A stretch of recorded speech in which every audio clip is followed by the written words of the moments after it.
I tapped my subway card on the way out and accidentally charged the fare to my wife's linked payment account. I'd barely stepped out of the station before two officers shoved me to the ground, telling me I was suspected of embezzling company funds. They hauled me in for a full day of interrogation before I finally pieced it together. My wife's male assistant had reported me. He even called me afterward. "Mr. Fox, I'm the one who filed the report. Why weren't you spending your own money? Why did you charge it to Ms. Henson's account? How is that any different from stealing? Ms. Henson earns every cent with blood, sweat, and tears. That money isn't for you to blow however you please. Consider today a lesson. From now on, I will be managing all of your expenses. Every single dollar you spend requires a formal company request submitted to me. You can only use the money once I approve it. Oh, and your monthly spending cap is $70. You've already spent $69.95 today, so don't even think about spending another cent this month." I listened to him, so serious, so pleased with himself, and laughed. The kid had been at the company for 6 months. Just because my wife spoke politely to him, he'd started managing everything on her behalf, acting like he was her personal steward, but he had no idea. The company was mine. Every dollar in my wife's bank accounts was mine. Even his salary came out of my pocket, and his precious Ms. Henson was nothing more than a Cinderella who'd married up into my family. Who gave him the right to manage my family's money on my wife's behalf? The officers heard every word Julia Swanson said through the phone, then looked at my screen showing the linked payment notification. Subway fare, $1.90. Their faces went dark. They offered me a formal apology and assured me they would notify my wife's company about their employee filing a false police report. But I didn't have time for any of that. I rushed to the hospital. My mother had been scheduled for surgery the previous afternoon.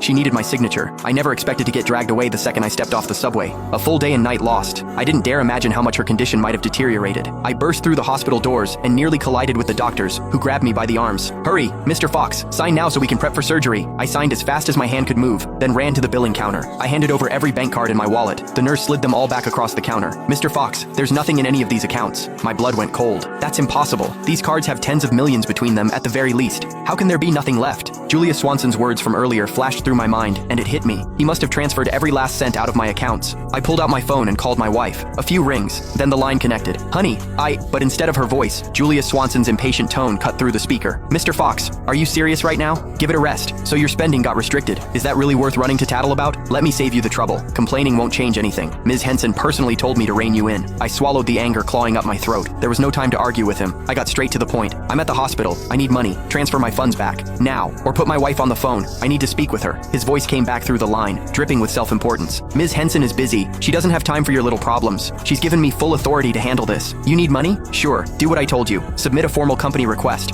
Once I approve it, the funds will be released. Oh, and just a reminder, you've got exactly $1 left in your monthly allowance. Don't bother requesting more than that." The pain in my stomach was unbearable. My face had gone white. I finally snapped, shouting into the phone, "I told you, I'm at the hospital. My mother is in critical condition. She needs surgery, and they're waiting for payment. The card I used wasn't Sheila's. It was mine. Transfer the money back into my account right now, or I'll report you for theft." Silence on the other end. A few seconds passed, then the line went dead.